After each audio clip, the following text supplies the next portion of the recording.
इसे पुणे से अजय भारद्वाज ने पूछा है, हम अपना लक्ष्य कैसे चुनें? लक्ष्य के क्या आधार हो सकते हैं? किस आधार पर लक्ष्य का चुनाव करें? हमारे ऋषियों ने कहा है कि 4 पुरुषार्थ ही हमारे लक्ष्य के आधार हो सकते हैं, और प्रमाण भी है कि हम सही लक्ष्य हमने चुना है कि नहीं। इसकी कसौटी क्या है? इसकी कसौटी ये 4 पुरुषार्थ हैं। कौन कौन? अर्थ, धर्म, काम और मोक्ष। कि ये 4 आयामों में जीना, इन 4 जो आयाम है इसकी प्राप्ति के प्रयास करना, ये सही लक्ष्य है कि हम जो भी लक्ष्य हमने निर्धारित किया है क्या इन 4 पुरुषार्थों से मेल खाते हैं, क्या इन्हीं 4 पुरुषार्थों की दिशा में वह लक्ष्य हमको ले जा रहा है, तब समझ लेना कि हमारा लक्ष्य सही है। जैसे पहला लक्ष्य क्या है कि अर्थ, पहला पुरुषार्थ है अर्थ। अर्थोपार्जन करो। जो तुमने लक्ष्य निर्धारित किया है क्या सम्यक रूप से अर्थोपार्जन उसमें है अथवा नहीं है, इसलिए अर्थोपार्जन करना प्रथम पुरुषार्थ है। शंकराचार्य कहते हैं, धन अर्जन में जब तक सक्षम तब तक तुम सबके हो प्रियतम, जब वृद्ध हुए तो व्यर्थ हुए, घर में भी होता आदर कम, अब सारी माया मोह तजो, गोविंद भजो गोविंद भजो। इसलिए एक सफल जीवन जीने के लिए ज़रूरी है कि अर्थोपार्जन करो, स्वावलंबी बनो अर्थ के मामले में, धनोपार्जन के मामले में। गोस्वामी तुलसीदास कहते हैं, नहीं दरिद्र सम दुख जग माही। तुम कुछ भी लक्ष्य निर्धारित करो, अगर उसमें अर्थोपार्जन नहीं है, अगर तुमने दरिद्रता ओढ़ी है, तो समझ लेना कि तुम्हारा लक्ष्य ठीक नहीं है। क्योंकि कहते हैं कि दरिद्रता से बढ़ कर के दुख नहीं है। निश्चित रूप से ऐसा पुरुषार्थ करो कि दरिद्रता नहीं रहे जीवन में, और अर्थोपार्जन इस तरह हो कि जीवन को ढंग से, एक सम्यक ढंग से जी सको। कबीर साहब कहते हैं, मैं संतों के उदाहरण दे रहा हूँ क्योंकि अधिकतर लोग सोचते हैं कि संत दरिद्रता को महिमा मंडित करते हैं, इसलिए संतों की बात कह रहा हूँ। कबीर साहब कहते हैं, साईं इतना दीजिए जामे कुटुंब समाए, अब मैं भी भूखा ना रहूं साध न भूखा जाए। कहते हैं कि हे गोविंद, हमको इतना धन दो, इतना साधन दो कि जैसे हम परिवार का भरण पोषण कर सके, और केवल परिवार का भरण पोषण ही नहीं, कोई अतिथि आ जाए, कोई साधु आ जाए तो हमका समुचित, हम उसका स्वागत कर सके, समुचित सम्मान कर सके, समुचित सेवा कर सके। हाँ, ये बात देखो, कबीर की इस बात में एक बड़ी अद्भुत बात है कि धन का साधन की तरह प्रयोग होना चाहिए, साध्य की तरह नहीं। अगर धन का तुमने साध्य के रूप में किया कि बस करोड़ों रुपया है, हमको 10 करोड़ हो गया, 10 करोड़ से क्या होगा 100 करोड़ पैदा करें, 100 करोड़ से क्या होगा हम 1000 करोड़ पैदा करें, करोगे क्या? लक्ष्य में इस बात का ख्याल रखो कि केवल धन पैदा करना लक्ष्य नहीं होना चाहिए, लक्ष्य कुछ और होना चाहिए, और उसकी पूर्ति के लिए हमको धन पैदा करने का लक्ष्य रखना है। तो धन हमेशा साधन की तरह हो, साध्य की तरह नहीं हो। अपने किसी भी लक्ष्य निर्धारण में इस बात का ख्याल रखना बहुत ज़रूरी है। हमारा ऋषि कहता है कि 6 महासुख हैं जीवन में जो प्राप्त करने लायक है, और हमारे लक्ष्य ऐसे होने चाहिए कि ये 6 महासुख की हम पूर्ति कर सके।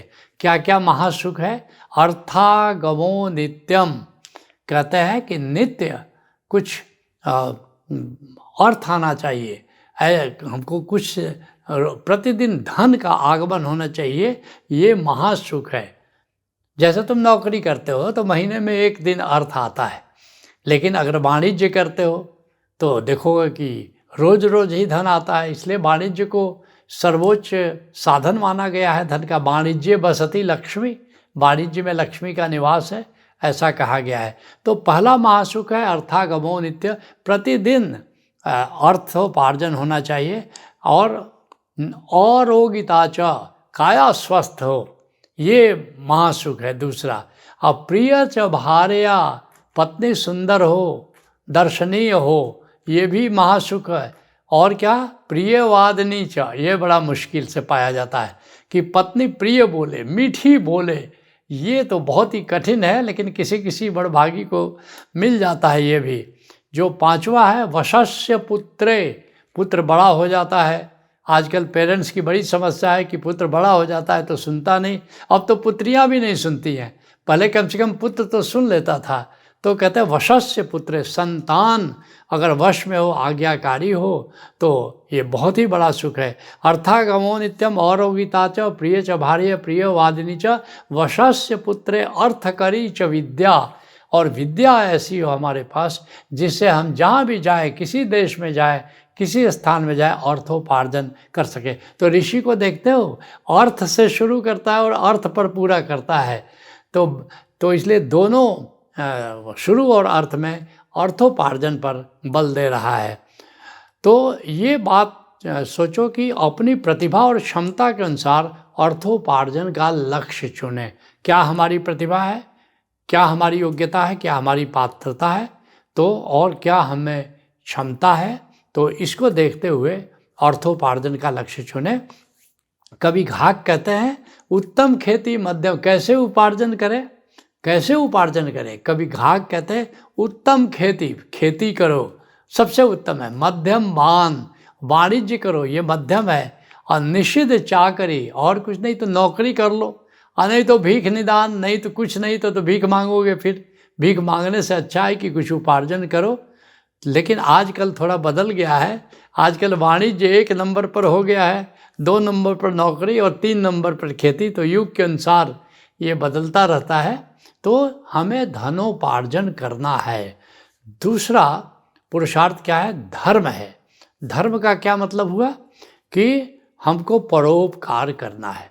अर्थात जो हमने धन कमाया तो उसका गुरु साहिबानों का है कि 10% उसको हम परोपकार में खर्च करें। और सभी संतों ने ये बात कही है कि जो भी हम धनोपार्जन करते हैं उसका कुछ हिस्सा हमको परोपकार में, पुण्य कार्य में, दूसरे को मदद करने में, दूसरे की सेवा करने में खर्च करना चाहिए। गोस्वामी तुलसीदास कहते हैं परहित सरिस धर्म नहीं भाई, अपर पीड़ा सम नहीं अदमाई। दूसरे का हित करने के समान कोई धर्म नहीं है, कोई पुण्य नहीं है।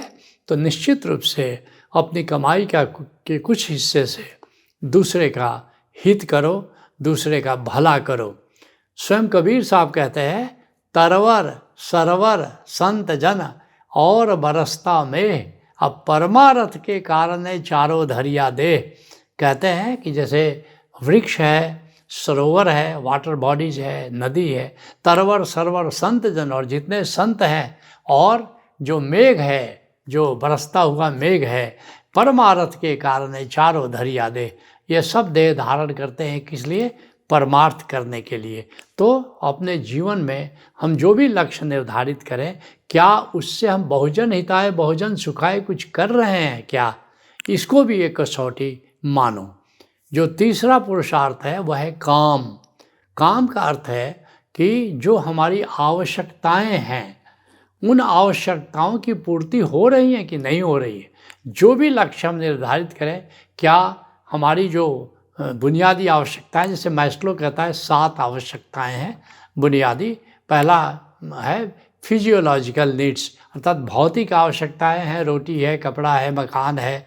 दूसरा है सेक्स नीड्स, अर्थात जीवन में भोग की, सुख सुविधा की आवश्यकता होती है, सबके जीवन में होती है। एक उम्र आने पर क्या वो लक्ष्य पूरा हो रहा है कि नहीं।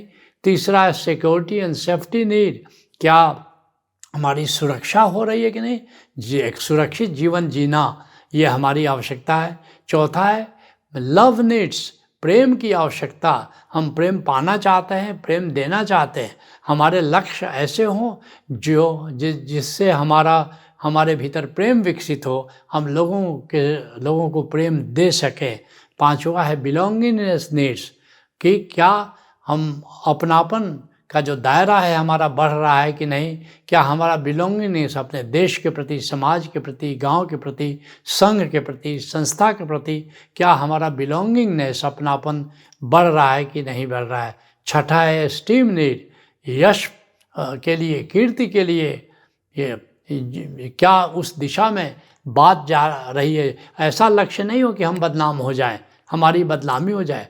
ऐसा लक्ष्य निर्धारित करो कि ताकि हमारा नाम हो, हमारी संस्था का नाम हो, क्योंकि फिर तुम्हारे मिशन कामयाब होगा। अगर तुम बदनाम हो गए तो तुम्हारा मिशन कामयाब नहीं होगा। और 7वां लक्ष्य है क्या, सेल्फ एक्चुअलाइजेशन। हमारे भीतर जो प्रतिभा है वो विकसित करें।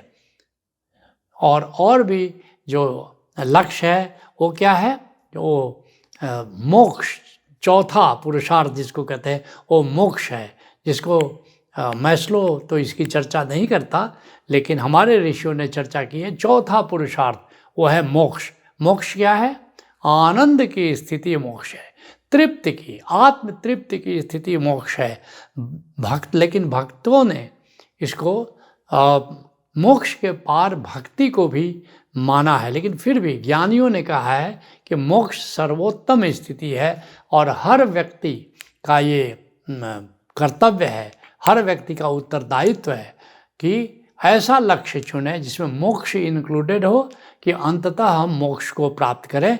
और जैसा हमने बताया कि मोक्ष क्या है, कि स्वतः स्फूर्त आनंद की स्थिति, हमेशा बिना किसी बाहरी कारण के हम आनंदित रहें, ये मोक्ष की स्थिति है। लेकिन तुलसीदास कहते हैं कि मोक्ष पर भी मत रुक जाना, भक्ति पर जाना। कहते अर्थ न धर्म न काम रुचि और गति न चाहो निर्वाण। नहीं चाहिए अर्थ, नहीं चाहिए धर्म, नहीं चाहिए काम, गति न चाहो निर्वाण, और मोक्ष पर भी मुझे नहीं रुकना है। जन्म जन्म सिया राम पद यह वरदान नान। मुझे तो गोविंद के चरणों में भक्ति चाहिए, इसके सिवा और सब बाकी चीज़ें तो नगण्य हैं। फिर कहते हैं तुलसीदास, सुत दारा अरु लक्ष्मी पापी के भी होए। कहते कि पुत्र है, पत्नी है, धन है, ये तो पापी को भी मिल जाता है। संत समागम हरि कथा तुलसी दुर्लभ दोए। लेकिन संतों के साथ सत्संग और गोविंद की कथा, गोविंद का सुमिरन, ये बड़ी दुर्लभ बात है। तो हमारा लक्ष्य इतना महान हो कि हम भक्ति की दिशा में अपने कदम उठाएं, प्रेम की दिशा में कदम उठाएं, ज्ञान की दिशा में कदम उठाएं, मोक्ष की दिशा में कदम उठाएं। लेकिन सम्यकता के लिए ज़रूरी है कि केवल हम मोक्ष के अंदर जीवन को नहीं जिएं, अर्थ धर्म और काम भी हमारे जीवन में सम्मिलित होना चाहिए। और एक बात कहना चाहूँगा कि मोक्ष प्राप्ति के लिए एक ही मार्ग है, वो है सद्गुरु से जुड़ना। अब अंतिम बात कहना चाहूँगा कि निर्धारित लक्ष्य को कैसे पाएं। निर्धारित लक्ष्य को पाने के लिए ज़रूरी है कि आप संकल्प के विज्ञान को समझें, जिसको ओशोधारा के आनंद प्रज्ञा कार्यक्रम में हम बताते हैं कि ये 8 सोपान हैं संकल्प के, जिसके माध्यम से आप अपने लक्ष्य को प्राप्त कर सकते हैं। पहला है अतीत से मुक्ति। अतीत में तुम्हारे कोई भी असफलताएं मिली है, उसकी बिल्कुल चिंता मत करो, उससे फ्री हो जाओ। तो पहला है कि अतीत से मुक्त हो जाओ। दूसरा है कि अब संकल्प लो, जैसे गांधी जी अपने अतीत से मुक्त हो गए और उन्होंने संकल्प लिया कि मुझे भारत को आज़ाद करना है।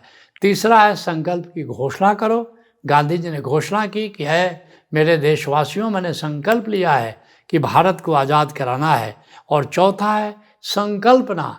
अपने भीतर छिपी हुई प्रेम की शक्ति को विकसित करो कि हम कुछ भी प्राप्त कर सकते हैं और हमारा जो भी लक्ष्य है वो बिंदु की तरह है, और हमारे भीतर जो प्रेम की शक्ति है वो विराट है, वो वृत्त की तरह है। कोई भी लक्ष्य हम प्राप्त कर सकते हैं, और जो लक्ष्य है उसको मिला हुआ ही समझो। डॉक्टर बनने का लक्ष्य है, देखो अपने आला लगाए हुए हैं, पेशेंट की भीड़ लगी हुई है, ये संकल्पना करो। और जो संकल्पना करोगे, अपने भीतर के प्रेम की शक्ति को बढ़ाओगे तो निश्चित उसको प्राप्त करोगे। पांचवा है शेयरिंग। अपने लक्ष्य को, अपने जो भी रखा है तुमने, उसको शेयर करें लोगों के साथ। और छठा है कि अपने लक्ष्य की प्राप्ति के लिए लोगों का सहयोग लो, अकेले अकेले मत चलो पथ पर। सातवां है अब एक्ट करो, पुरुषार्थ करो। जैसे गांधी जी ने पुरुषार्थ किया, जेल गए, सत्याग्रह आंदोलन किया, तो ये पुरुषार्थ करो। और आठवां है जब सफलता मिल जाए तो ग्रैटिट्यूड में भरो, क्रेडिट अपने मत लो, अपने टीम मेंबर्स को दो, परमात्मा को दो, गुरु को दो, और इस तरह अगर तुम चलते हो तो लक्ष्य कितना भी विराट हो, उस लक्ष्य को तुम प्राप्त कर सकते हो। नॉलेज।